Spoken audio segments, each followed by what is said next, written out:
দখলবাজি ও সাদাবাজির অভিযোগে জাতীয়তাবাদী যুবদলের কেন্দ্রীয় নির্বাহী কমিটির সিদ্ধান্তে চট্টগ্রাম মহানগর যুবদলের সাবেক সাংগঠনিক সম্পাদক এমদাদুল হক বাশারে বহিষ্কার করা হয়। একই সঙ্গে তার বিরুদ্ধে আইনানুগ ব্যবস্থা গ্রহণত আহ্বান জানায় কেন্দ্রীয় যুবদল। জাতীয়তাবাদী যুবদলের কেন্দ্রীয় নির্বাহী কমিটির দপ্তর সম্পাদক নুরুল ইসলাম সোহেল স্বাক্ষরিত জুলাইয়ের 12 তারিখ উদ্যা লিখিত সংবাদ বিজ্ঞপ্তিত এই তথ্য জানানো হয়। বিজ্ঞপ্তির মধ্যে হওয়ায় বাশার বিরুদ্ধে প্রাপ্ত অভিযোগ যাচাই বাছাই শেষে তার প্রাথমিক সদস্যপদ বাতিল করা হয়। একই সঙ্গে তার যুবদলের ব্যাক পর্যায়ে সাংগঠনিক কার্যক্রমতো অব্যাহতি দেওয়া হয়। ভবিষ্যতে তার বিরুদ্ধে হন বেআইনি কর্মকাণ্ডের অভিযোগ পাওয়া গেলে আইন শৃঙ্খলা রক্ষাকারী বাহিনীর যথাযথ ব্যবস্থা লইবার আহ্বান জানানো হয়।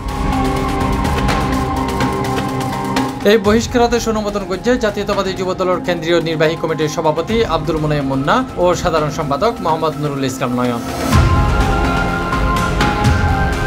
এছাড়া বিভিন্ন মানুষের অভিযোগ 5 আগস্ট সরকার পতনের পর Chawkbazar, DC route, access route সহ বাকলিয়া এলাকার বিভিন্ন স্থানত প্রভাব বিস্তার শুরু করে এমদাদুল হক বাশা। তার দখলবাজি লইয়ে কয়েকবার সংবাদ সম্মেলনও করে বোধ ভুক্তভোগীয়াল। আবার C+ টিভিত প্রচারিত উগা সংবাদ সম্মেলনের বিরুদ্ধে প্রতিবাদও জানাইল এমদাদুল হক বাশা। এনডি কেন্দ্রীয় কমিটির বিজ্ঞপ্তিত হওয়ায় কোন প্রকার বৈধ টেন্ডার বা অনুমতি ছাড়াই চকবাজার কাঁচাবাজার দখল করে তিনি। শুধু এনে নয়, বাজারের আওতার বাইরে ভ্যানগাড়ি বইয়ের স্থানীয় লত্তু নিয়মিত সাদা আদায় করা হইল বলিও তদন্ত প্রতিবেদনত উল্লেখ করা হয়।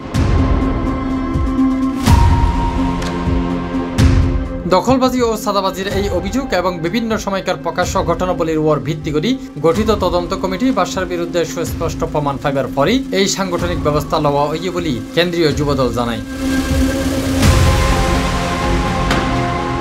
C+ TV, Chittagong.